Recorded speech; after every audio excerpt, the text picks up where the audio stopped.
اور جب سور پھونکا جائے گا تو جو لوگ آسمانوں میں ہیں اور جو زمین میں ہیں سب بے ہوش ہو کر گر پڑیں گے مگر وہ جس کو اللہ چاہے۔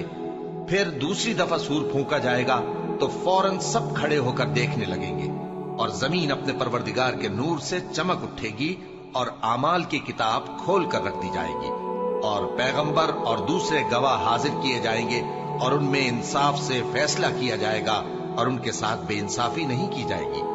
اور جس شخص نے جو عمل کیا ہوگا اس کو اس کا پورا پورا بدلہ مل جائے گا، اور جو کچھ یہ کرتے ہیں اس کو سب کی خبر ہے۔ اور کافر گروہ گروہ کر کے جہنم کی طرف ہانکے جائیں گے، یہاں تک کہ جب وہ اس کے پاس پہنچ جائیں گے تو اس کے دروازے کھول دیے جائیں گے، اور اس کے داروغہ ان سے کہیں گے کہ کیا تمہارے پاس تمہیں میں سے پیغمبر نہیں آئے تھے جو تم کو تمہارے پروردگار کی آیتیں پڑھ پڑھ کر سناتے اور تمہارے اس دن کے پیش آنے سے تمہیں ڈراتے تھے؟